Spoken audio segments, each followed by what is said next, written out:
देश में नफ़रत हर तरफ बांटी जा रही है। आप देखें कि अखलाक से शुरू हुआ सिलसिला किस तरह से आर्यन मिश्रा तक पहुंच गया। कितने इसके बीच बेगुनाह जो सिर्फ गाय के नाम पर मार दिए गए। ताज़ा मामला हरियाणा का ही है। आर्यन मिश्रा, मैंने जैसा भी नाम बताया, जैसे उसके पिता ने बताया कि वो गलती से मुस्लिम समझकर मार दिया गया।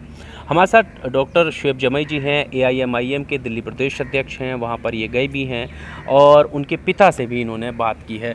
क्या लगता है, क्योंकि अब तक जो नाम आता था वो उर्दू नाम आता था, अब एक हिंदी नाम सामने आया है। हालांकि हमें किसी भी तरह की हत्या को जस्टिफाई या क्लेरिफिकेशन नहीं करना चाहिए, लेकिन जो माहौल है और जो कहा जा रहा है, जो पिताजी ने उनके कहा कि ये समझ रहे थे वो लोग, तो आखिर ये सिलसिला कब जाकर रुकेगा? क्या अब सरकारों को कोई सचेत होने की ज़रूरत है या अभी भी कोई फ़र्क नहीं पड़ता? देखिए, राहत इंदौरी साहब ने जो शेर कहा था कि लगेगी आग तो आएंगे कई घर जद में, यहाँ पे सिर्फ हमारा मकान थोड़ी है।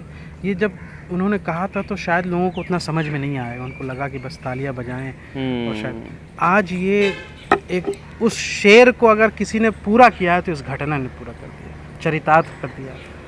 मतलब एक क्लासिक एग्जाम्पल हो गया उस शेर के साथ जोड़ना। मैंने जब हम वहाँ गए पिछले दिनों, कल परसों जो है, मैं आर्यन मिश्रा के घर गया। मैंने अपनी ज़िम्मेदारी समझी कि एक इंसानियत के नाते हमें जाना चाहिए। मैं ये नहीं देख रहा हूँ कि वो ब्राह्मण हैं और मुसलमान हैं। मैं तो हम सिर्फ उनका दर्द बांटना चाहते थे। हम देखना चाहते थे कि एक पिता ने अपना बेटा खोया है, उसका गम हम कम से कम यहाँ से कुछ हल्का करें।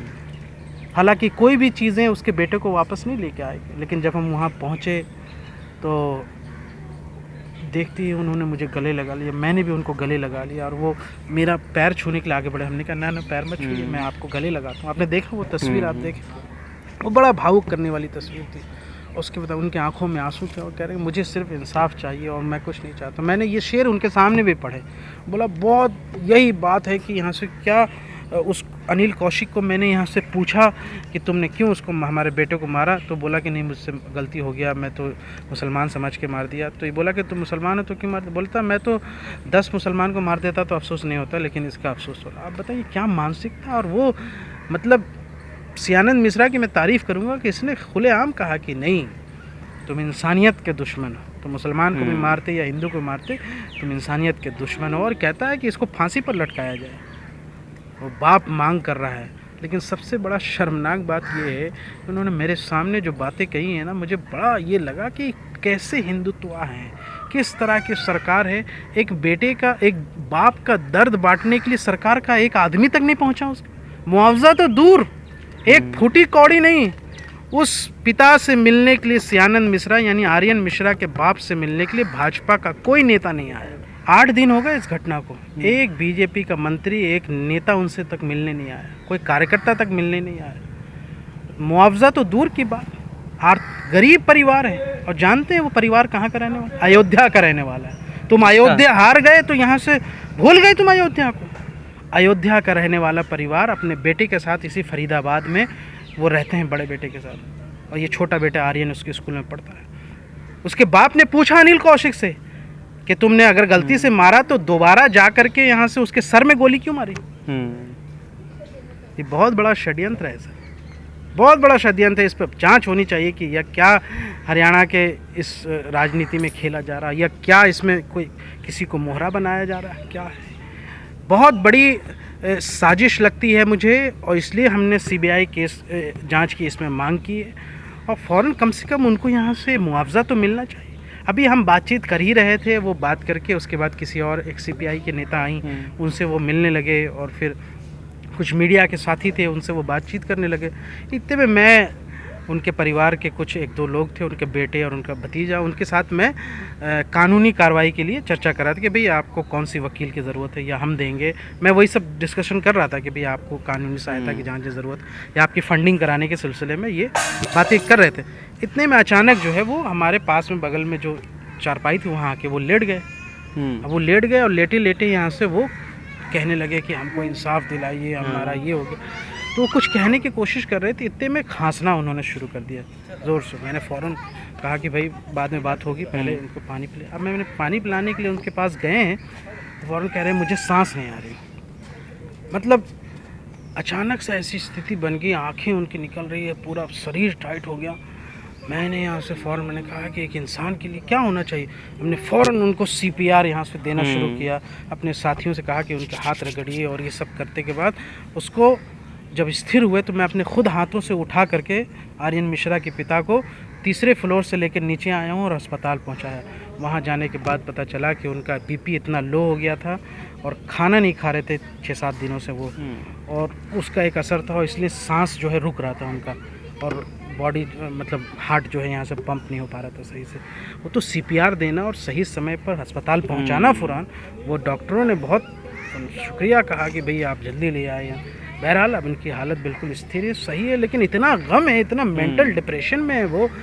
तो आप सोचिए कि लोगों ने हमें कैसे पेंट कर रखा है, प्रोजेक्ट कर रहा है दाढ़ी टोपी वालों को, और मैं तो नहीं देख रहा हूँ कि वो मिश्रा है, ब्राह्मण है, ये क्या है। मैं तो इंसान के तौर पर एक देख रहा हूँ कि एक इंसान की हालत ख़राब हो रही है।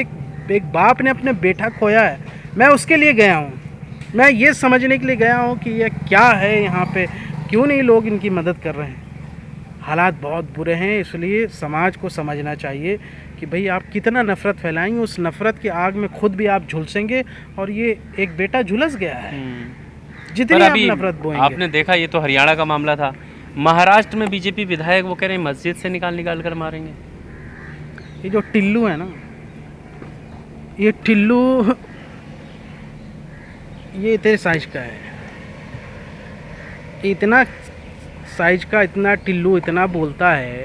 ये हमारे बैरिस्टर साहब, राष्ट्रीय सदर असदुद्दीन ओवैसी साहब के हाइट तो बहुत है, उनके बगल में अगर खड़ा कर दो तो बैरिस्टर साहब के पैजामे की साइज़ ज़्यादा होगी, इसकी साइज़ छोटी होगी। ये मुसलमानों को धमकी दे रहा है। तो महाराष्ट्र के मुसलमान तो इंतज़ार में थे कि आओ ना मस्जिद में, लेकिन हम तो कानून के पेशवा हैं। मुसलमानों को कानून हाथ में लेने की इजाज़त नहीं है, हमारा धर्म भी कहता है, हमारा मज़हब भी कहता है, इसलिए हम कानून का पालन करें। हमने ऐसा कोई रिएक्शन नहीं दिया है। वो ये भी तो करेंगी, कोई पुलिस कुछ नहीं करेगी, मेरा कुछ नहीं, सब अरे तो मस्जिद आना चाहिए ना, इंतजार में थे। नहीं, कार्रवाई को लेकर उन्होंने कहा। अरे भाई छोड़िए कार्रवाई कुछ नहीं होती इन पे, क्या होगा कार्रवाई करके। मैं तो कह रहा हूँ मस्जिद आए, लोग आप इनवाइट कर रहे हैं, हम फूल माला लेके तैयार हैं। फूल माला ही ना, मजलिस के कार्यकर्ता, वो तो पता चलेगा क्या था वो, फूल माला कैसे होती है। मजलिस के कार्यकर्ता भी वहाँ महाराष्ट्र में तैयार हैं फूल मालाएं लेकर उनको स्वागत करने के लिए। वो मस्जिद में आए तो, इसलिए ज़्यादा बड़ी बड़ी बातें नहीं बोलना चाहिए। बड़ी बड़ी बातें हैं और दाल रोटी खाते, ये इसलिए ना खोखला है ये लोग, इनको पता है कि हम हार रहे हैं, तो इस तरह की बातें करके एक माहौल बनाना, नैरेटिव बनाना। अरे आप कर पाएंगे मुकाबला, मस्जिद में घुस जाएंगे, इतनी औकात हो गई, इतनी हिम्मत आपकी। इसलिए ये सब बातें मत कीजिए, वरना हमने अगर इस तरह की बातें करना शुरू कर दिए ना तो इस टुल्लू को बहुत भारी पड़ जाएगा। ध्यान रखना चाहिए। हमारे इम्तियाज़ जलील साहब ने भी कहा है कि अगर इस पर कार्रवाई नहीं होगी तो 5 दिनों के अंदर इतनी बड़ी रैली लेके बॉम्बे पहुंचेंगे कि पूरी सरकार समझ में आ जाएगी, ऐतिहासिक होगा। इसलिए इस तरह के बेहुदा लोगों को लगाम लगाने चाहिए, सरकार को लगाम लगाना चाहिए, ठीक है ना भाई। ये इस तरीके के बयान 1.5 मीटर के यहाँ से कपड़े में इसका पूरा यहाँ से कुर्ता पैजामा बन जाएगा, पूरी जिम्मेदारी ले हुए हिंदुत्व की। ये सब फर्जी लोग हैं, हिंदू तो ऐसा नहीं है, या हिंदू क्या ऐसा है, ऐसे लोग हिंदू नहीं। बिल्कुल सही बात, ठीक है ना। ये बदनाम कर रहे हैं उनको, अपने ही समाज को, अपने संस्कार को बदनाम कर रहे हैं, ठीक है ना। ऐसे बेहुदे और नापाक लोगों पे यहाँ से लगाम लगनी चाहिए। मैं तो बस इतना कहूँगा कि यहाँ से कि जिसको ज़्यादा ज़ोर लग रहा है वो एक बार आ जाएं,